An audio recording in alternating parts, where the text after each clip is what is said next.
Hello friends, welcome back to our channel. നമ്മളിന്ന് കാണാൻ പോകുന്നത് കുറച്ചധികം പേർ റിക്വസ്റ്റ് ചെയ്തൊരു മിസ്റ്ററി ത്രില്ലർ മൂവിയായ ഡയറി എന്ന മൂവിയാണ്. കഥയിലേക്ക് കിടക്കുന്നതിന് മുമ്പ് എല്ലാവരും നമ്മുടെ വീഡിയോ ഒന്ന് ലൈക്ക് ചെയ്ത് സപ്പോർട്ട് ചെയ്യണം. മൂവിയുടെ തുടക്കത്തിൽ തന്നെ കാണിക്കുന്നത് അർദ്ധരാത്രിയിൽ ഒരു ഭാര്യയും ഭർത്താവും കാറിലാകട്ടെ ഹെയർപിനുകൾ കയറി മുകളിലേക്ക് പോകുന്നതാണ്. തന്റെ ഭാര്യയോട് അയാൾ പറയുന്നുണ്ട് 13ാമത്തെ ഹെയർപിന്റെ അടുത്ത് പ്രേതബാധയുണ്ടെന്നാണ് എല്ലാവരും പറയുന്നത്. രാത്രികാലങ്ങളിൽ അതുവഴി പോകുന്ന വണ്ടിയുടെ മുന്നിൽ നിന്ന് ഒരമ്മ തന്റെ കൈക്കുഞ്ഞുമായിട്ട് കൈ കാണിക്കും. എങ്ങാനും ആ വണ്ടി നിർത്താതെ പോവുകയാണെന്ന് അവർക്ക് ഉറപ്പ് വന്നാൽ വണ്ടിയുടെ മുന്നിലേക്ക് എടുത്ത് ചാടും. എന്തെങ്കിലും പറ്റിയോന്ന് നോക്കാൻ വേണ്ടി നമ്മൾ പുറത്തേക്കിറങ്ങിയ അവിടെ ആരെയും തന്നെ കാണില്ല. ഇയാൾ ഇത്രയും പറഞ്ഞതും ഇയാളുടെ ഭാര്യ വല്ലാതെ പേടിക്കാൻ തുടങ്ങി. അവൾ ഉറങ്ങാതിരിക്കാൻ ചുമ്മാതെ അയാളൊന്ന് പേടിപ്പിച്ചതായിരുന്നു. പക്ഷെ കറക്റ്റ് 13ാമത്തെ ഹെയർപിന്റെ അടുത്ത് എത്തിയതും ഇവരുടെ വണ്ടി ആക്സിഡന്റ് ആകുന്നു. രണ്ടുപേരും തൽക്ഷണം മരിക്കുകയും ചെയ്തു. പിന്നീട് കാണിക്കുന്നത് ന്യൂസിലെല്ലാം തന്നെ ആ 13ാമത്തെ ഹെയർപിനെ കുറിച്ച് പറയുന്നതാണ്. അതുവഴി പോകുന്ന ഒരുപാട് വാഹനങ്ങൾ അപകടത്തിൽപ്പെടുന്നുണ്ടായിരുന്നു. ജനങ്ങൾ പല കഥകളും പറഞ്ഞു തുടങ്ങി. പ്രേതബാധയുണ്ടെന്നായിരുന്നു ഏറ്റവും കൂടുതൽ ആൾക്കാർ പറയാൻ തുടങ്ങിയത്. കോയമ്പത്തൂരിൽ നിന്നും ഊട്ടിയിലേക്ക് പോകുന്ന വഴിക്കായിരുന്നു ആ ഒരു 13ാമത്തെ ഹെയർപിൻ ഉണ്ടായിരുന്നത്. അങ്ങനെ പിന്നീട് നമ്മളെ കാണിക്കുന്നത് നായകനായ വരദനെയാണ്. SI ടെസ്റ്റെല്ലാം എഴുതി കഴിഞ്ഞ് അവൻ ട്രെയിനിങ് പീരീഡിലാണ്. അവരുടെ സീനിയർ അവരുടെ ബാച്ചിലെ എല്ലാവരോടും പറയുന്നുണ്ട്, ഇവിടെ തെളിയിക്കപ്പെടാത്ത ഒരുപാട് കേസുകളുണ്ട്. നിങ്ങളിൽ ഓരോരുത്തരും ഏതെങ്കിലും ഒരു കേസ് തിരഞ്ഞെടുക്കണം. മാക്സിമം അത് തെളിയിക്കാനുള്ള ശ്രമം നടത്തുകയും വേണം. അതാത് പോലീസ് സ്റ്റേഷനുകളിലേക്കായിരിക്കും നിങ്ങളെ അപ്പോയിന്റ് ചെയ്യുന്നത്. അവിടെയുള്ള SI നിങ്ങളെ ഇതിനു വേണ്ടി ഹെൽപ്പ് ചെയ്യുകയും ചെയ്യും. അങ്ങനെ വരദനും അവന്റെ സുഹൃത്തുക്കളും ഓരോ കേസുകൾ എടുക്കാൻ തുടങ്ങി. വരദൻ കണ്ണടച്ചുകൊണ്ട് ഏതോ ഒരു ഫയൽ എടുക്കുന്നു. അതൊരു മോഷണ കേസായിരുന്നു. 16 വർഷങ്ങൾക്ക് മുമ്പ് ഊട്ടിയിൽ ഹണിമൂൺ ആഘോഷിക്കാൻ വന്ന നവദമ്പതികളെ ആരോ കൊന്ന് അവരുടെ ആഭരണങ്ങളെല്ലാം മോഷ്ടിച്ചിട്ട് പോയി. മോഷണം പോയ ആഭരണങ്ങളുടെ ചിത്രങ്ങളും ആ ഫയലിലുണ്ടായിരുന്നു. അങ്ങനെ ആ കേസ് അന്വേഷിച്ച് കണ്ടുപിടിക്കാൻ വേണ്ടിയിട്ട് വരദൻ നേരെ ഊട്ടി പോലീസ് സ്റ്റേഷനിലേക്ക് പോകുന്നു. അവിടെ അയാളെ ഹെൽപ്പ് ചെയ്യാൻ ആസയെന്ന് പറയുന്ന കോൺസ്റ്റബിളും അവിടുത്തെ SI ആയ പവിത്രയും ഉണ്ടായിരുന്നു. പരസ്പരം പരിചയപ്പെട്ട ശേഷം ഇവർ ആ കേസിനെ പറ്റി സംസാരിക്കുന്നു. ആ കേസിൽ ഇതുവരെ ഒരു തുമ്പും കിട്ടിയിട്ടില്ല. അന്ന് ഈ കേസ് അന്വേഷിച്ച കൂട്ടത്തിലുണ്ടായിരുന്ന ഒരു പോലീസ് ഓഫീസറെ കാണാൻ വേണ്ടിട്ട് ഇവർ പോകുന്നുണ്ട്. അയാൾ പറയുന്നുണ്ട്, ഈ കേസിനെ സംബന്ധിച്ച് ഞങ്ങൾ പല സ്റ്റേഷനുകളിലേക്കും അന്വേഷണം വ്യാപിപ്പിച്ചിട്ടുണ്ടായിരുന്നു. എന്നാൽ ഒരു രീതിയിലും എവിടെ നിന്നും ഒരു തുമ്പം കിട്ടിയില്ല. അതുകൊണ്ട് നിന്റെ ട്രെയിനിങ് പീരീഡിൽ ഈ കേസോട്ട് മുന്നോട്ട് പോയി കഴിഞ്ഞാൽ ഒന്നും നടക്കില്ല. വേറെ ഏതെങ്കിലും കേസ് എടുക്കുന്നതാ നല്ലത്. എന്നാൽ വരദൻ അത് വിടാൻ ഉദ്ദേശിച്ചിട്ടുണ്ടായിരുന്നില്ല. അങ്ങനെ പലയിടങ്ങളിലും പലരോടും സംസാരിച്ച് ഇവർ ഇതിനെപ്പറ്റി അന്വേഷിക്കുന്നുണ്ട്. അന്വേഷണം തുടർന്നുകൊണ്ടിരിക്കെ നമ്മുടെ വരദനും പവിത്രയും തമ്മിൽ ചെറിയൊരു കണക്ഷനും കൂടി ഉണ്ടാകുന്നു. രണ്ടുപേർക്കും പരസ്പരം ഇഷ്ടമായി തുടങ്ങി. വരദൻ ഒരു അനാഥാലയത്തിലാണ് വളർന്നത്. അവൻ അവിടുത്തെ അച്ഛനെ പവിത്രയ്ക്ക് പരിചയപ്പെടുത്തി കൊടുക്കുന്നുണ്ട്. റിലേഷൻഷിപ്പിലേക്ക് കടന്നതോടുകൂടി പവിത്രയുടെ ഫാമിലി മെമ്പേഴ്സും വരദനെ കാണുകയും സംസാരിക്കുകയും ഒക്കെ ചെയ്യുന്നു. അന്വേഷണം മുന്നോട്ട് പോയെങ്കിലും എങ്ങും എത്താത്ത കാരണം ഇവർ ഒരു ദിവസം ഒരു കഫേയിലിരുന്ന് സംസാരിക്കുകയായിരുന്നു. അവൻ അവളോട് പറയുന്നുണ്ട്, ഈ കേസ് ഞാൻ കണ്ണടച്ച് തെരഞ്ഞെടുത്തതാണ്. അപ്പൊ അത് എന്റെ അടുത്തേക്ക് തന്നെ ഇങ്ങോട്ട് വന്നതാണ്. അതുപോലെ അതിന്റെ ക്ലൂസും എന്റെ അടുത്തേക്ക് തന്നെ വരും. അങ്ങനെ അവൻ പറഞ്ഞു തീർന്നതും അവന്റെ കൊളീഗിന്റെ കോള് അവന് വരുന്നുണ്ട്. ആ പെൺകുട്ടി ഇപ്പോൾ കോയമ്പത്തൂർ സ്റ്റേഷനിലായിരുന്നു ഉണ്ടായിരുന്നത്.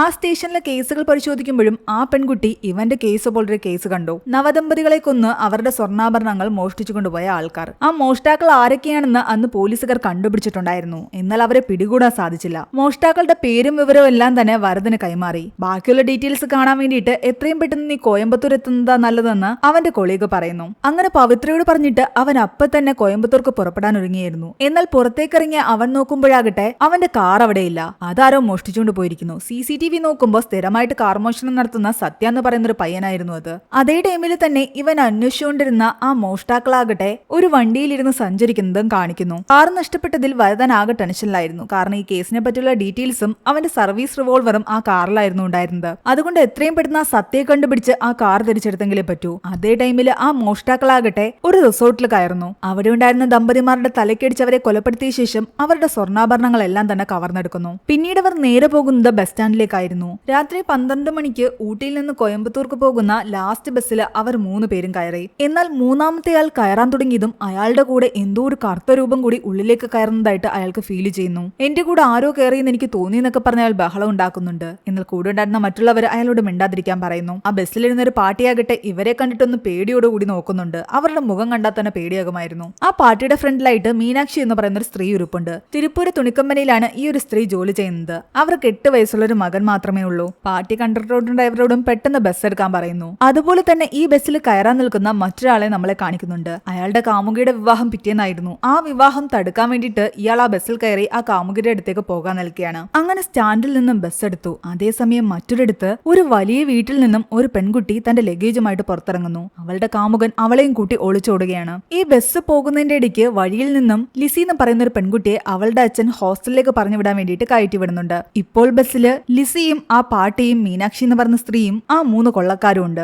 കുറച്ചു മുമ്പ് വീട്ടിൽ നിന്ന് ഒളിച്ചോടിപ്പോയ പെൺകുട്ടിയില്ലേ, അവളുടെ അച്ഛനും കൂട്ടരും അവൾ ഒളിച്ചോടി വിവരം അറിഞ്ഞു. അയാൾ ഒരു MLA ആയിരുന്നു. എത്രയും പെട്ടെന്ന് തന്റെ മകളെയും അവളുടെ കാമുകനെയും കണ്ടെത്തണമെന്ന് അയാൾ തന്റെ കൂട്ടാളികളോട് പറയുന്നു. നേരത്തെ കാമുകിയെ കാണാൻ വേണ്ടിട്ട് ഇറങ്ങി തിരിച്ച ആ റെഡ് ഡ്രസ് ഇട്ട ആളില്ലേ, അയാളും ഈ ബസ്സിലേക്ക് കയറുന്നു. ആ കൊള്ളക്കാരിൽ ഒരാളാകട്ടെ നീണ്ടു നിവർന്നു കിടന്ന് ഉറങ്ങുന്ന കണ്ടിട്ട് അയാളോട് അവിടെ നിന്ന് മാറാൻ പറഞ്ഞിട്ടാണ് ഇയാൾ അവിടെ കയറിയിരിക്കുന്നത്. അതേ ടൈമില് നമ്മുടെ വരദന്റെ വണ്ടിയുമായിട്ട് മുങ്ങിയ സത്യാകട്ടെ അതിനുള്ളിലുണ്ടായിരുന്ന ബാഗും എടുത്ത് ആ കാർ ഒരിടത്ത് കൊണ്ടുപോയി കൊടുത്ത് അവിടെ നിന്ന് കാശ് വാങ്ങി. കുറച്ചു കഴിയുമ്പോൾ ഈ ബസ്സിനെ ഫോളോ ചെയ്ത് ഒരു പോലീസ് ജീപ്പ് വരുന്നുണ്ട്. പോലീസിനെ കണ്ടതും പേടിച്ച് കൊള്ളക്കാരാകട്ടെ തങ്ങളുടെ കയ്യിലുണ്ടായിരുന്ന സ്വർണ്ണം എടുത്ത് ഒരിടത്തേക്ക് ഒളിപ്പിച്ചു വെക്കുന്നു. ഇത് നമ്മുടെ മുന്നിലിരുന്ന ആള് കാണുന്നുണ്ട്. നീയൊക്കെ കൊള്ളക്കാരാണല്ലേ എന്ന് അയാൾ ചോദിക്കുകയും ചെയ്യുന്നു. അവർ 3 പേരും ഒന്നും വേണ്ടിയില്ല.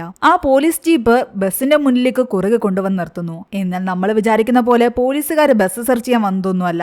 ആ പോലീസുകാരന്റെ സഹോദരനെയും കുടുംബത്തെയും ഈ ബസ്സിൽ കയറ്റിവിടാൻ വേണ്ടി വന്നായിരുന്നു. അങ്ങനെ ഒരു ഭാര്യയും ഭർത്താവും 2 മക്കളും ഈ ബസ്സിലേക്ക് കയറി. ബസ് വീണ്ടും മുന്നോട്ടെടുത്തു. അതുവഴി നടന്നുപോയ ഒരാളാകട്ടെ ആ ബസ്സിലേക്ക് നോക്കി എന്തോ കണ്ട് ചെറുതായിട്ട് പേടിക്കുന്നു. എന്നിട്ട് മുകളിലേക്ക് നോക്കി പ്രാർത്ഥിക്കുകയും ചെയ്യുന്നുണ്ട്. അതേ ടൈമില് MLA ഗുണശേഖരന്റെ വീട്ടിൽ നിന്നും ഒളിച്ചോടിയ അയാളുടെ മകളും കാമുകനും ചേർന്നിട്ട് വഴിയിലൂടെ ഓടി ഓടി ഈ ബസ്സിന്റെ ഫ്രണ്ടിലേക്ക് വരുന്നു. അവരുടെ പിറകെ MLAയുടെ ആൾക്കാരും ഉണ്ടായിരുന്നു. ബസ്സിന് കൈ കാണിച്ച് അവര് പെട്ടെന്ന് ഉള്ളിലേക്ക് കയറി. തങ്ങളെ കൊല്ലാൻ വേണ്ടിട്ട് പിറകെ ആൾക്കാരുണ്ട്, നല്ല സ്പീഡിൽ പോകാൻ പറയുന്നു. അങ്ങനെ എങ്ങനെയൊക്കെയോ ആൾക്കാരുടെ കണ്ണ് വെട്ടിച്ച് അവര് ബസ്സിൽ കയറി രക്ഷപ്പെട്ടു. പക്ഷെ പിറകെ വന്ന ആൾക്കാർ ഇവര് ബസ്സിലാണോ കയറിയതെന്ന് മനസ്സിലാക്കിയിട്ടുണ്ടായിരുന്നില്ല. ഇവിടെ നമ്മുടെ വരദനും പവിത്രയും സത്യ എവിടെയാണെന്ന് അന്വേഷിച്ച് കണ്ടുപിടിക്കുന്നു. പക്ഷെ അവരെത്തുമ്പോഴേക്കും സത്യ കാറ് വിറ്റിട്ട് അവിടെ നിന്ന് പോയിട്ടുണ്ടായിരുന്നു. അവിടെ ഉണ്ടായിരുന്ന കാറ് നോക്കുമ്പോ അതിനുള്ളിൽ അവന്റെ ബാഗും പേപ്പേഴ്സും ഒന്നും തന്നെയില്ല. ആ ബാഗിൽ അവന്റെ റിവോൾവർ ഉണ്ടായത് കൊണ്ട് തന്നെ എത്രയും പെട്ടെന്ന് സത്യയെ കണ്ടെത്തിയെങ്കിലേ പറ്റൂ. കാരണം അവൻ ആ ബാഗും കൊണ്ടാണ് പോയിരിക്കുന്നത്. ഇവിടെ ബസ്സിൽ ഒളിച്ചോടി വന്ന MLAയുടെ മകൾ രാഘവിയും അവളുടെ കാമുകൻ എഴിലും നടന്ന സംഭവങ്ങളെ പറ്റിയൊക്കെ ബസ്സിലുള്ള ആൾക്കാരോട് പറയുന്നു. ഇവർ കുട്ടിക്കാലത്തെ സ്കൂളിൽ പഠിച്ചതാണ്. ആദ്യം നല്ല സുഹൃത്തുക്കളായിരുന്നു. പിന്നീട് പ്രണയത്തിലായി. എഴിലിന് അച്ഛൻ മാത്രമേ ഉണ്ടായിരുന്നുള്ളൂ. അവന്റെ അച്ഛനോട് പറഞ്ഞപ്പോൾ അയാൾക്ക് പൂർണ്ണ സമ്മതമായിരുന്നു. അതുപോലെ രാഘവി തന്റെ വീട്ടിൽ വന്ന് പറയുന്നു ഇതിനെപ്പറ്റി. എന്നാൽ അവളുടെ അച്ഛനാകട്ടെ ആ ബന്ധത്തെ ശക്തമായി എതിർത്തു. ആ പ്രണയത്തിനോടുള്ള എതിർപ്പ് കാരണം അയാൾ എഴിലിനെ പിടിച്ച് ഒരുപാട് അടിക്കുകയും അവന്റെ അച്ഛനെ കൊല്ലുകയും ചെയ്തു. താൻ കാരണം അച്ഛനെ നഷ്ടപ്പെട്ട അവൻ ഒറ്റയ്ക്കായി. അവന് കൂട്ടായിട്ട് താനെങ്കിലും വേണമെന്ന് കരുതിയിട്ടാണ് രാഘവി എല്ലാം ഇട്ടെറിഞ്ഞ് അവന്റെ കൂടെ ഇറങ്ങി പുറപ്പെട്ടത്. ഇവരിങ്ങനെ കഥ പറഞ്ഞുകൊണ്ടിരിക്കുന്നതിനിടയ്ക്ക് ബസ്സിലേക്ക് ഒരു സ്റ്റോപ്പിൽ നിന്ന് കുറച്ച് ട്രൈബൽസ് ആയിട്ടുള്ള ആൾക്കാർ കൂടി കയറുന്നു. അവരും ഇവരുടെ കഥ കേൾക്കുന്നുണ്ട്. കണ്ടക്ടർ ഇവരോട് ചോദിക്കുന്നുണ്ട്, ഒളിച്ചോടിയൊക്കെ ഇറങ്ങി, പക്ഷെ നിങ്ങൾ എങ്ങനെ പോയി ജീവിക്കും? കാശൊക്കെ കയ്യിലുണ്ടോ? രാഘവി പറയുന്നു താൻ വീട്ടിൽ നിന്നും 200 പവൻ സ്വർണം എടുത്തുകൊണ്ടായി ഇറങ്ങിയതെന്ന്. അവളുടെ ആ വാക്കുകള് ബാക്കിലിരുന്ന ആ കൊള്ളക്കാര് കേൾക്കുന്നു. അവരെ സംബന്ധിച്ച് ഇതിനേക്കാൾ വലിയൊരു ചാൻസ് കിട്ടുമോ? ഒറ്റയടിക്ക് ഒരുപാട് സ്വർണം കിട്ടുന്നതാ. അതെങ്ങനെയെങ്കിലും അടിച്ചു മാറ്റണം എന്നായി അവരുടെ മനസ്സിൽ. കുറച്ചു കഴിയുമ്പോൾ ബസ്സിലുണ്ടായിരുന്ന ആ ട്രൈബൽസും കുറച്ച് ആൾക്കാരും പറയുന്നുണ്ട്, കുറച്ചു ദൂരം കൂടി ബസ് പോയി കഴിഞ്ഞാൽ ഒരു കോവില് വരും. അവിടെ നമുക്ക് ഇറങ്ങി നിങ്ങളുടെ വിവാഹം നടത്താം. പിന്നെ നിങ്ങളെ ആർക്കും പിരിക്കാൻ പറ്റില്ല. അത് കേട്ടപ്പോ അവർക്കും സമ്മതമായിരുന്നു. അങ്ങനെ കുറച്ചു ദൂരം സഞ്ചരിച്ച് ആ കോവിലെത്തി കഴിയുമ്പോൾ എല്ലാവരും ഇവരുടെ കല്യാണം നടത്താൻ വേണ്ടി ഇറങ്ങി. നമ്മുടെ പാട്ടി ഇരുന്ന് നല്ല ഉറക്കമായിരുന്നു. ബാക്കിൽ 3 കൊള്ളക്കാർ മാത്രം പുറത്തേക്ക് ഇറങ്ങിയില്ല. ബാക്കി എല്ലാവരും ഇറങ്ങിയ സ്ഥിതിക്ക് രാഘവിയുടെ ആ സ്വർണം നിറഞ്ഞ ബാഗ് എടുക്കാൻ വേണ്ടിയിട്ട് ആ കൊള്ളക്കാരിൽ ഒരാൾ മുന്നോട്ട് വരികയായിരുന്നു. പക്ഷെ കറക്റ്റ് ആ സമയത്ത് എഴില് തിരിച്ചു വന്ന് ആ ബാഗ് എടുത്തുകൊണ്ട് പോയി. അതോടുകൂടി അവരുടെ മിഷൻ ഫെയിലായി. പിന്നെ ഇവിടെ ഇരുന്നിട്ട് കാര്യമില്ലല്ലോ എന്ന് കരുതിയിട്ട് ആ കൊള്ളക്കാരും വിവാഹത്തിൽ പങ്കെടുക്കാൻ പോയി. പക്ഷെ നമ്മുടെ പാട്ടി മാത്രം അപ്പോഴും ഒറ്റയ്ക്ക് അവിടെ ഇരുന്ന് ഉറക്കമാണ്. എന്നാൽ കുറച്ചു കഴിയുമ്പോൾ ആ ബസ്സിനുള്ളിൽ അമാനുഷികമായിട്ട് എന്തൊക്കെയോ നടക്കുന്നതായിട്ട് പാട്ടിക്ക് ഫീൽ ചെയ്യുന്നു. ഒരു കൈപ്പത്തി അവരിരുന്ന ആ ഗ്ലാസിന്റെ അടുത്തേക്ക് വന്ന് പതിക്കുന്നു. അവര് പേടിച്ച് പിന്നിലേക്ക് മാറി. കണ്ടത് സത്യമാണോ അത് തോന്നിയതാണോ എന്ന് പോലും മനസ്സിലാകാതെ അവര് പേടിച്ച് മറ്റൊരു സീറ്റിലേക്ക് പോയിരിക്കുന്നു. പുറത്തെല്ലാവരും എഴിലിനെ രാഘവിയും വിവാഹം കഴിപ്പിക്കുന്ന തിരക്കിലായിരുന്നു. അങ്ങനെ വിവാഹമെല്ലാം ആഘോഷമായി നടന്ന് അവർ തിരിച്ച് ബസ്സിൽ കയറി വീണ്ടും കുറെ ദൂരം മുന്നോട്ട് പോയി. കുറച്ചു കഴിയുമ്പോൾ ട്രൈബൽസ് ആയിട്ടുള്ള ആൾക്കാരെല്ലാം തന്നെ പുറത്തേക്ക് ഇറങ്ങി. ആ ടൈമിൽ ആ MLAയുടെ ആൾക്കാർ വന്ന് ഇവരോട് ചോദിക്കുന്നുണ്ട്, ഈ പെൺകുട്ടിയെ നിങ്ങൾ എവിടെയെങ്കിലും കണ്ടിട്ടുണ്ടോ എന്ന്.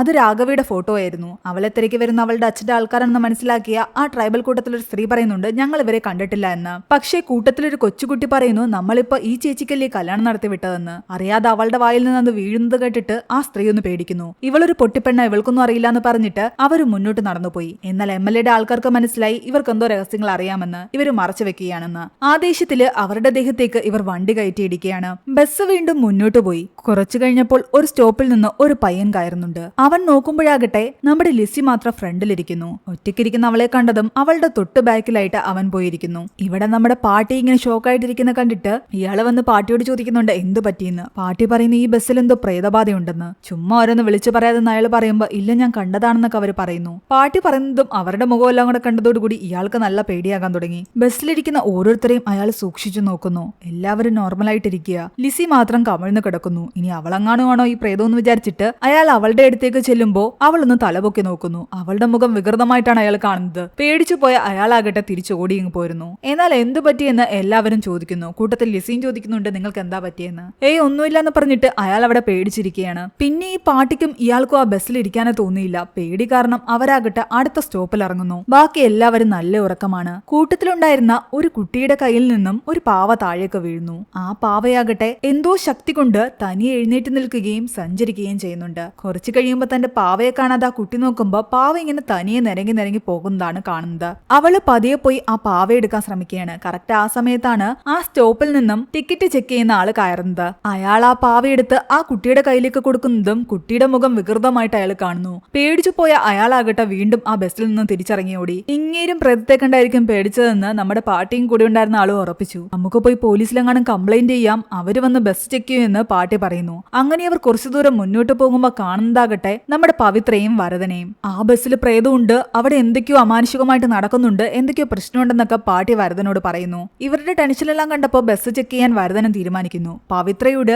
സത്യയെ കണ്ടുപിടിക്കാൻ പറഞ്ഞുവിട്ട ശേഷം വരദനാകട്ടെ തന്റെ കൂടെ ഉണ്ടായിരുന്ന ഒരു പോലീസുകാരന്റെ ബൈക്കിൽ കയറി ആ ബസ്സിന്റെ പിറകെ വെച്ചുപിടിക്കുന്നു. വരദന്റെ കൂടെ പാട്ടിയുടെ കൂടെ ഇപ്പൊ ഇറങ്ങിയ അയാളും ഉണ്ടായിരുന്നു. ബസ്സിൽ എല്ലാവരും നല്ല ഉറക്കമാണ്. ലിസിയുടെ ബാക്കിലിരുന്ന ഈ പയ്യനാകട്ടെ ലിസിയെ ശല്യം ചെയ്യാൻ വേണ്ടിയിട്ട് കുറച്ചുകൂടി ഫ്രണ്ടിലേക്ക് വന്നിരിക്കുന്നു. ബാക്കി എല്ലാവരും ഉറക്കമാണെന്ന് കണ്ട കൊള്ളക്കാരിൽ ഒരാളാകട്ടെ സ്വർണം നിറഞ്ഞ ബാഗ് എടുക്കാൻ വേണ്ടിയിട്ട് എഴിലിന്റെ രാഘവയുടെ അടുത്തേക്ക് വരികയാണ്. എന്നാൽ അയാൾ ബാഗിൽ കൈവച്ചതും ആ കൊച്ചു പെൺകുട്ടി അത് ശ്രദ്ധിക്കുന്നു. അവള് ബഹളം ഉണ്ടാക്കുന്നു. അവളുടെ അച്ഛൻ എഴുന്നേറ്റ് ഇയാളുമായിട്ട് അടിയിടുന്നു. പിന്നെ എല്ലാവരും ഉണർന്ന് ഇങ്ങേരുമായിട്ട് ഫൈറ്റ് ആണ്. ഒടുവിൽ അയാൾ ആ ബാഗ് എടുത്ത് തന്റെ കൂട്ടാളിക്ക് എറിഞ്ഞു കൊടുക്കുന്നു. തങ്ങളുടെ സ്വർണ്ണവും ആ ബാഗിലുള്ള സ്വർണ്ണവും എല്ലാം എടുത്തുകൊണ്ട് ഇവർ മുങ്ങാൻ തുടങ്ങുമ്പോഴേക്കും കറക്റ്റ് സമയത്താണ് നമ്മുടെ വരദൻ ആ ബസ്സിലേക്ക് വന്ന് കയറുന്നത്. കൊള്ളക്കാരെല്ലാം ഒരു നിമിഷം കൊണ്ട് അവൻ അടിച്ചൊതുക്കി. അവരെ എല്ലാവരെയും ബസ്സിൽ തന്നെ ഓരോരുത്തായിട്ട് കെട്ടിയിടുന്നു. ആ അടിക്കും ബഹളത്തിന്റെ ഇടയ്ക്ക് അവരുടെ കയ്യിലുണ്ടായിരുന്ന സ്വർണം തെറിച്ചു വീഴുന്നുണ്ട്. അതിലൊരു മാല കണ്ടപ്പോ അവന് മനസ്സിലായി അവൻ അന്വേഷിച്ചുകൊണ്ടിരുന്ന കേസിൽ കണ്ട അതേ മാല തന്നെയാണ് ഇതെന്ന്. കൂടാതെ ആ അടിപിടിക്കിടെ അവൻ ആ ബസ്സിന്റെ ഗ്ലാസ്സിൽ ആരുടെയോ കൈ പതിക്കുന്നതായിട്ടും കാണുന്നു.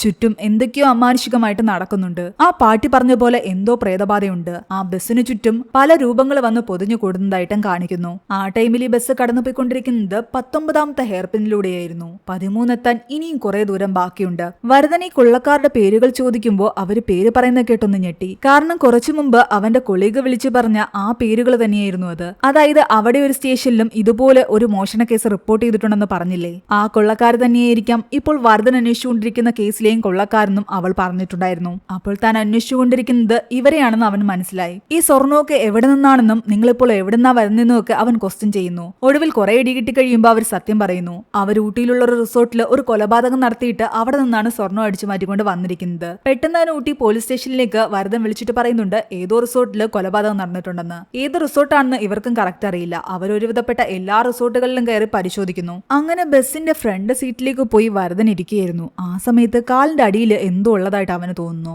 താഴേക്ക് നോക്കിയതും ഒരു നായയുടെ ഭീകരമായ രൂപം അവനെ പേടിപ്പിക്കുന്നു. പേടിച്ചവൻ നിലത്തേക്ക് വീഴുന്നു. ഒന്നുകൂടി നോക്കിയപ്പോ അതൊരു കുഞ്ഞു നായയായിരുന്നു. സ്റ്റാൻഡിൽ മഴ നനഞ്ഞു കിടന്നപ്പോ താൻ എടുത്ത് ബസ്സിലിട്ടതാണെന്ന് ആ കണ്ടക്ടർ പറയുന്നു. ഇവിടെ നമ്മുടെ വരദന്റെ കൂടെ തിരിച്ചു വന്ന അയാളാകട്ടെ വരദനോട് പറയുന്നുണ്ട് ആയിരിക്കുന്ന പെൺകുട്ടിയില്ലേ അവളാണ് പ്രേതമെന്ന്. എന്നാൽ ഓരോന്നും വിളിച്ചു പറയാതെ മര്യാദയ്ക്ക് പോയി സീറ്റിലിരിക്കാൻ വരദൻ പറയുന്നു. തിരിച്ചയാൾ നടന്നതും അയാളുടെ മുന്നിലേക്ക് എന്തോ പ്രേതം വരുന്ന പോലെ അയാൾക്ക് തോന്നുന്നു. പേടിച്ച് നിലവിളിച്ചുകൊണ്ട് അയാളെ ബാക്കിലേക്ക് പോയിരിക്കുന്നു. അയാളുടെ ബാക്കിലിരുന്ന ആ കൊള്ളക്കാരെല്ലാം തന്നെ ഞങ്ങളുടെ കയ്യിലെ കെട്ടഴിച്ച് വിടുവിടുന്ന് ഇയാളോട് പറയുന്നുണ്ട്. ഇവൻ പേടിച്ച് അപ്പുറത്തും ഇപ്പുറത്തൊക്കെ നോക്കുമ്പോഴെല്ലാം തന്നെ ചുറ്റും പ്രേതങ്ങൾ ഇരിക്കുന്ന പോലെയാണ് അയാൾക്ക് ഫീൽ ചെയ്യുന്നത്. ആ ബസ്സിനെ ചുറ്റിപ്പറ്റി എന്തൊക്കെയോ രഹസ്യങ്ങളുണ്ടെന്ന് ഡൗട്ട് തോന്നിയ വരദൻ അപ്പൊ തന്നെ പവിത്രയെ വിളിച്ചിട്ട് സംസാരിക്കുന്നു. ഊട്ടിയിൽ നിന്ന് കോയമ്പത്തൂർക്ക് പോകുന്ന ലാസ്റ്റ് ബസ്സാണ്. 12 മണിക്കാണ് ഇത് എടുത്തിരിക്കുന്നത്. അതിന്റെ നമ്പരും പറഞ്ഞു കൊടുത്തിട്ട് അതിനെപ്പറ്റി കൂടുതൽ വിവരങ്ങൾ അന്വേഷിക്കാൻ പറയുന്നുണ്ട്. അവൾ സത്യം അന്വേഷിച്ചു പോയപ്പോ അവൻ അവന്റെ വീട്ടിലുണ്ടായിരുന്നില്ല. കുറച്ചു നേരമായിട്ട് വരദൻ ബസ്സിൽ ഓരോരുത്തരെയും നോക്കിയായിരുന്നു. ലിസി മാത്രം കമഴ്ന്ന് കിടക്കുന്നു. കുറച്ചു നേരമായിട്ട് അവൾ അങ്ങോട്ടോ ഇങ്ങോട്ടോ മാറുന്ന ഒന്നുമില്ല.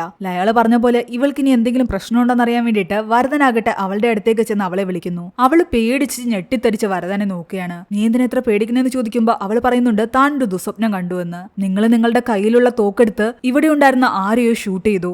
നീ എന്തിനാ അങ്ങനെയൊക്കെ സ്വപ്നം കാണുന്നത്? എന്റെ കയ്യിൽ ഇപ്പോൾ എന്റെ റിവോൾവർ ഇല്ല എന്ന് വരദൻ പറയുന്നുണ്ട്. പക്ഷെ താൻ അങ്ങനെ കണ്ടുവെന്ന് തന്നെ ആ പെൺകുട്ടി ഉറപ്പിച്ച് പറയുകയാണ്. അങ്ങനെ പിന്നീട് വരദൻ ആ ബസ്സിലെ ഓരോരുത്തരെയും ചോദ്യം ചെയ്യുന്നുണ്ട്. അവരെവിടെന്നാ വരുന്നത്, അവരുടെ പേരെന്താണെന്നൊക്കെ. അതിന്റെ ഇടയ്ക്ക് ആ ലിസിയുടെ ബാക്കിലിരുന്ന പയ്യൻ അവളെ ശല്യം ചെയ്യുന്നത് വരദൻ ശ്രദ്ധിക്കുന്നു. അത് കണ്ടതും അവൻ ആ പയ്യനെ പിടിച്ച് നല്ല അടി കൊടുക്കുകയും ചെയ്യുന്നുണ്ട്. കൂട്ടത്തില് രാഘവിയോടും എഴിലിനോടും സംസാരിക്കുമ്പോൾ അവൾ എല്ലാരും കേക്ക് പറയുന്നുണ്ട് താൻ MLA യുടെ മകളാണെന്ന്. അപ്പോഴാണ് ആ ബസ്സിലുള്ള ആൾക്കാരെല്ലാം അറിയുന്നത് പറയുന്നത് അവൾ MLAയുടെ മകളാണെന്നും അവളെയാണ് നമ്മളിപ്പോൾ വിവാഹം കഴിപ്പിച്ചിരിക്കുന്നതെന്നും. MLAയുടെ മകളാണെങ്കിൽ അയാളുടെ ആൾക്കാർ എന്തായാലും ഇവളെ എങ്ങനെയെങ്കിലും കണ്ടുപിടിക്കും. ബസ്സിലുള്ള ആൾക്കാരും കുറച്ച് ടെൻഷനിലായി. ബസ്സിനെ പറ്റിയുള്ള ഡീറ്റെയിൽ അന്വേഷിച്ച പവിത്ര സ്റ്റാൻഡിലെത്തുമ്പോൾ അവിടെ ഉണ്ടായിരുന്ന ആള് പറയുന്നുണ്ട്, നിങ്ങൾ പറയുന്ന നമ്പറിൽ ഇവിടെ ഒരു ബസ്സില്ല എന്ന്. ഊട്ടിയിൽ നിന്നും കോയമ്പത്തൂർക്കുള്ള ലാസ്റ്റ് ബസ് രാത്രി 11 മണിക്കാണ്. ആ ബസ് കോയമ്പത്തൂർ എത്തിച്ചേരുകയും ചെയ്തു. നിങ്ങൾ ഈ പറയുന്ന ബസ് ഏതാണെന്ന് ഞങ്ങൾക്കറിയില്ല. അത് കേട്ടതും പവിത്ര ആകെ ടെൻഷനിലായി. ആ ടൈമില് നമ്മുടെ ബസ് കുറച്ചു ദൂരം കൂടി മുന്നോട്ട് പോയപ്പോ ഒരാൾ കൂടി ആ ബസ്സിൽ കയറാൻ കൈ കാണിക്കുന്നു. വരദൻ നോക്കുമ്പോ അത് സത്യയായിരുന്നു. അവൻ ബസ്സിൽ കയറുന്നിടം വരെ വരദൻ ഒളിച്ചിരിക്കുന്നു. ബസ്സിലേക്ക് അവൻ കയറിയതും വരദൻ പെട്ടെന്ന് അവനെ പിടിക്കുന്നുണ്ട്. ആൾക്കാരെല്ലാം ചോദിക്കുന്നുണ്ട് ഇവനെ എന്തിനാ എടുത്തിട്ട് അടിക്കുന്നതെന്ന്. അവൻ പറയുന്നുണ്ട്, വെറുതെയല്ല ഞാൻ ഇവനെ അടിക്കുന്നത്, ഇവൻ എന്റെ വണ്ടി അടിച്ചു മാറ്റിക്കൊണ്ടുപോയി. സത്യയുടെ കയ്യിൽ നിന്നും വരദൻ ആ ബാഗ് കിട്ടുന്നു. സത്യ താഴെ വീണ് കിടക്കുന്ന കണ്ട മീനാക്ഷിയാകട്ടെ സത്യയെ ഹെൽപ്പ് ചെയ്യുന്നുണ്ട്. എന്തിനാ മോനെ നീ ഇങ്ങനെ മോഷണത്തിനൊക്കെ നടക്കുന്നത്? നിന്റെ അമ്മയും അച്ഛനെയൊക്കെ എന്ത് കഷ്ടപ്പെട്ടായിരിക്കും നിന്നെ വളർത്തിയത്. നീ ഇങ്ങനെ മോഷ്ടിച്ചൊക്കെ നടക്കുന്നത് അവർക്ക് പേരുദോഷം കേൾപ്പിക്കുന്നതിന് തുല്യമല്ലേ? അതുകൊണ്ട് അതൊക്കെ നിർത്തിയിട്ട് നല്ല രീതിയിൽ ജീവിക്കാൻ. മീനാക്ഷി ഇങ്ങനെയൊക്കെ പറയുന്ന കേട്ട് സത്യ മീനാക്ഷിയുടെ മുഖത്തേക്ക് തന്നെ നോക്കിയിരിക്കുകയായിരുന്നു. അവന്റെ മുഖത്തും ഒരുപാട് വിഷമം തോന്നുന്നു. താനെന്തോ വലിയ തെറ്റ് ചെയ്തു എന്ന് അവനും മനസ്സിലാക്കി. സത്യയുടെ കയ്യിൽ നിന്നും കിട്ടിയ തന്റെ ബാഗ് വരദൻ തുറന്നതും അതിനുള്ളിൽ നിന്ന് തോക്ക് താഴേക്ക് വീഴുന്നു. ഇത് കണ്ട് ലിസി ഒന്ന് പേടിക്കുന്നു. അവൾ പറഞ്ഞത് യാഥാർത്ഥ്യമാകാൻ പോകുന്നു എന്ന് അവൾക്ക് മനസ്സിലായി. ഇത്രയും നേരം അവന്റെ കയ്യിൽ തോക്കില്ലായിരുന്നു എന്നാണ് പറഞ്ഞത്. സത്യ വഴി ആ തോക്ക് ഈ ബസ്സിനുള്ളിൽ എത്തിയിരിക്കുന്നു. ഇനിയിപ്പോൾ അവൾ സ്വപ്നം കണ്ട പോലെ ഇവൻ ആരെങ്കിലും ഷൂട്ട് ചെയ്യാൻ സാധ്യതയുണ്ട്. വരദൻ വിളിച്ചു പറഞ്ഞ പ്രകാരം പോലീസുകാർ റിസോർട്ടുകളിലെല്ലാം പോയി നോക്കുകയായിരുന്നില്ലേ എവിടെയാണ് കൊലപാതകം നടന്നതെന്ന്. ഒടുവിൽ ആ കൊലയാളികൾ കൊല ചെയ്ത ആ റിസോർട്ടിൽ എത്തുന്നു. ആ റൂമിൽ മരിച്ചു കിടക്കുന്ന ആ ദമ്പതികളെ നമ്മളെ കാണിക്കുന്നുണ്ട്. പക്ഷെ കറക്റ്റ് ആ റൂമിന്റെ ഫ്രണ്ടിൽ വന്ന് പോലീസുകാർ റൂം നോക്ക് ചെയ്യുമ്പോൾ തുറക്കുന്നത് മറ്റു 2 ദമ്പതികളായിരുന്നു. അതിനർത്ഥം ആ ടൈമിൽ അവിടെ കൊലപാതകങ്ങളൊന്നും നടന്നിട്ടില്ല.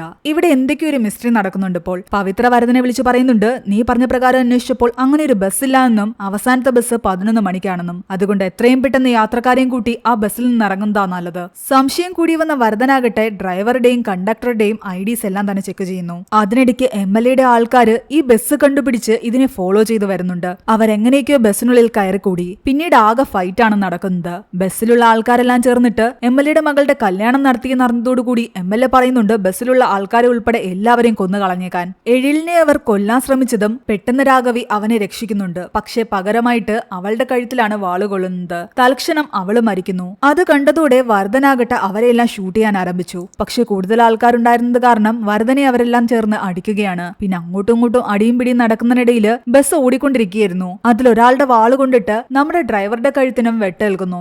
നിയന്ത്രണം വിട്ട ബസ്സാകട്ടെ ഓപ്പോസിറ്റ് വരുന്ന ഒരു കാറിന്റെ സൈഡിലേക്ക് പോയി ഇടിക്കുകയും ചെയ്യുന്നുണ്ട്. ആ ബസ്സും കാറും 2 വഴിക്ക് പോവുകയും ചെയ്യുന്നു. മൂവിയുടെ തുടക്കത്തിൽ കാണിച്ച ആ ഭാര്യ ഭർത്താക്കന്മാരുടെ കാറായിരുന്നു അത്.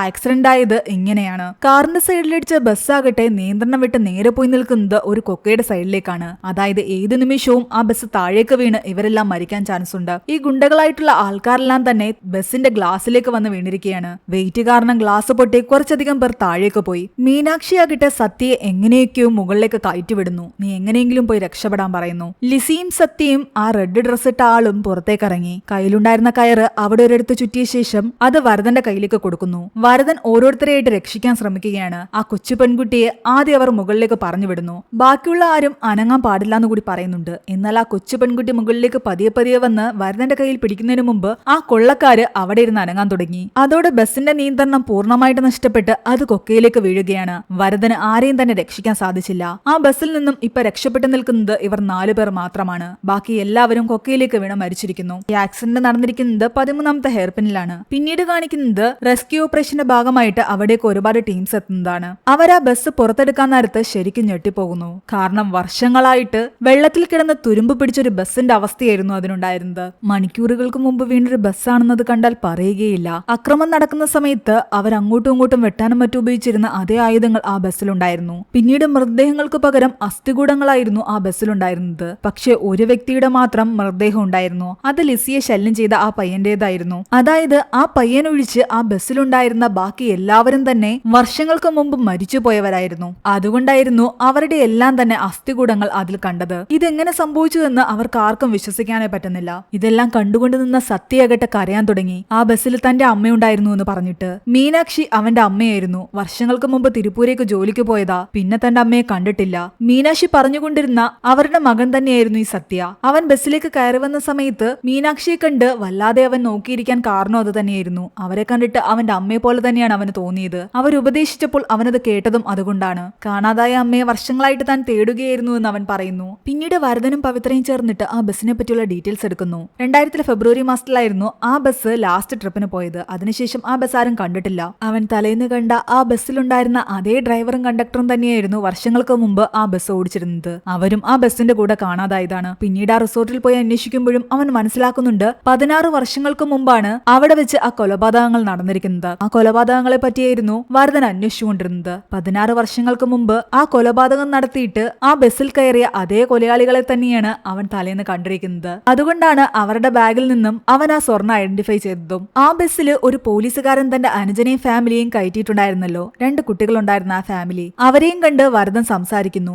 16 വർഷങ്ങൾക്ക് മുമ്പ് ഇവിടേക്ക് വന്ന അവരെ ഞാൻ തിരിച്ചു കയറ്റി വിട്ടത് ആ ബസ്സിലായിരുന്നുവെന്നും അതിനുശേഷം അവരെ ആരും കണ്ടിട്ടില്ല എന്നും ഇവർ പറയുന്നു. ഒരുപാടിടങ്ങളിൽ അന്വേഷിച്ചു. എന്നാൽ വരദൻ പറയുന്നുണ്ട് 16 വർഷങ്ങൾക്ക് ശേഷം ഇന്നലെ ആ ബസ് കണ്ടെടുത്തുവെന്നും അതിൽ നിന്നും ഒരുപാട് അസ്ഥികൂടങ്ങൾ കിട്ടിയെന്നും എന്തെങ്കിലും ഒരിക്കൽ തിരിച്ചു വരുമെന്ന് കാത്തിരുന്ന അവരുടെ ആ ഒരു കാത്തിരിപ്പിന് വിരാമമായി. അവരുടെ അനിയനും ഫാമിലിയും മരിച്ചു എന്നുള്ള കാര്യത്തിൽ അവർക്ക് ഉറപ്പ് കിട്ടി. ഇതൊക്കെ എന്താണ് സംഭവിക്കുന്നതെന്ന് വരദനും പവിത്രയ്ക്കും മനസ്സിലാകുന്നുണ്ടായിരുന്നില്ല. അതായത് 16 വർഷങ്ങൾക്ക് മുമ്പ് നടന്ന ഒരു കാര്യമാണ് ഇന്നലെ വീണ്ടും റീക്രിയേറ്റ് ആയിരിക്കുന്നത്. 16 വർഷങ്ങൾക്ക് മുമ്പ് ആ ബസ്സിലുണ്ടായിരുന്ന എല്ലാവരും മരിച്ചു. ഇപ്പോൾ അത് വീണ്ടും വീണ്ടും റിപ്പീറ്റ് ആവുകയാണ്. യാദൃച്ഛികമായിട്ട് ആരെങ്കിലും ആ ബസ്സിലേക്ക് പുതുതായി കയറി കഴിഞ്ഞാൽ അവർക്ക് രക്ഷപ്പെടണമെങ്കിൽ ആ 13ാമത്തെ ഹെയർപിന്നിന് മുമ്പ് അവർ ബസ് ഇറങ്ങിയിരിക്കണം. അല്ലാത്ത പക്ഷം ആ 13ാമത്തെ ഹെയർപിന്നിൽ വെച്ച് ബസ് ആക്സിഡന്റ് ആവുകയും ആ കൂട്ടത്തിൽ ഇപ്പോൾ പുതുതായിട്ട് കയറിയ ആൾക്കാർ മരിക്കുകയും ചെയ്യും. പവിത്രയ്ക്ക് ഇതൊന്നും വിശ്വസിക്കാനേ പറ്റുന്നുണ്ടായിരുന്നില്ല. എന്നാൽ ഇങ്ങനെ കേസുകൾ പലയിടങ്ങളിലും നടന്നിട്ടുണ്ടെന്ന് അവൻ പറയുന്നു. പിന്നീട് തന്റെ സീനിയേഴ്സിന് ഇതിനെപ്പറ്റിയെല്ലാം തന്നെ അവൻ എക്സ്പ്ലെയിൻ ചെയ്ത് കൊടുക്കുകയായിരുന്നു. താൻ അന്വേഷിച്ച ആ ഊട്ടിയിൽ നടന്ന നവദമ്പതികളുടെ കൊലപാതകത്തിൽ കുറ്റവാളികളായ ആ 3 കൊള്ളക്കാരും ഒരു ബസ് ആക്സിഡന്റിൽ മരിച്ചുവെന്ന് വരദൻ പറയുന്നു. അത് നിനക്കിങ്ങനെ ഉറപ്പിക്കാൻ പറ്റുമെന്നാണ് ചിലർ ചോദ്യം ചെയ്യുന്നത്. എന്നാൽ വരദൻ പറയുന്നുണ്ട് അതേ വർഷം തന്നെ MLAയുടെ മകളും അവളുടെ കാമുകനും ഒളിച്ചോടിയിട്ടുണ്ടായിരുന്നു. അവരും ഈ ബസ്സിൽ തന്നെയാണ് കയറിയത്. അവരെ പിന്തുടർന്ന് വന്ന MLAയുടെ ആൾക്കാര് ബസ്സിൽ പ്രശ്നം ഉണ്ടാക്കുകയും ബസ്സിലുള്ള ആൾക്കാരും MLAയുടെ ആൾക്കാരും തമ്മിലുള്ള അടിപിടിയിൽ ബസ്സിന്റെ നിയന്ത്രണം വിട്ടാണ് അത് ആക്സിഡന്റ് ആയത്. അതുപോലെ തന്നെ ആ MLAയുടെ ആൾക്കാര് ഈ പെൺകുട്ടി അന്വേഷിച്ച് പോകുന്നതിനിടയിൽ ആ ബസ്സിൽ നിന്നും ഇറങ്ങിയ ട്രൈബൽസ് ആയിട്ടുള്ള കുറച്ച് ആൾക്കാരെയും വണ്ടി ഇടിപ്പിച്ച് കൊന്നിട്ടുണ്ടായിരുന്നു. ഈ സംഭവങ്ങളെല്ലാം പറഞ്ഞു കഴിയുമ്പോൾ ഒരു പോലീസുകാരൻ വരദനോട് ചോദിക്കുന്നുണ്ട് നിനക്കിതൊക്കെ ഇത്ര കൃത്യമായിട്ട് പറയാൻ എങ്ങനെ പറ്റുന്നു? നീ നേരിൽ കണ്ട പോലെയാണല്ലോ സംസാരിക്കുന്നത്. എന്നാൽ താൻ നേരിൽ കണ്ടു എന്ന് തന്നെയാണ് അവൻ പറയുന്നത്. തെളിവിനായി അവനൊരു ഫോട്ടോ എടുത്ത് കാണിക്കുന്നു. തലേന്ന് അവൻ ബസ്സിൽ കയറിയ സമയത്ത് അതിലുണ്ടായിരുന്ന കുറച്ച് ആൾക്കാരുടെ ഫോട്ടോസ് എടുത്തിട്ടുണ്ടായിരുന്നു. അതിൽ MLAയുടെ മകളും അവളുടെ കാമുകനും ഇരിക്കുന്ന ഫോട്ടോ ഉണ്ടായിരുന്നു. അന്ന് നടന്ന ഈ മരണങ്ങൾക്കെല്ലാം കാരണം ആ MLA ആയ ഗുണശേഖരനാണ്. അതുകൊണ്ട് അയാളെ ഈ കേസിന്റെ പേരിൽ അറസ്റ്റ് ചെയ്തെങ്കിലേ പറ്റൂ. അങ്ങനെ ഈ കേസ് വീണ്ടും പുറത്തേക്ക് വരികയും പോലീസുകാർ അയാളെ അറസ്റ്റ് ചെയ്യുകയും ചെയ്യുന്നു. അങ്ങനെ കേസൊക്കെ തീർത്ത ശേഷം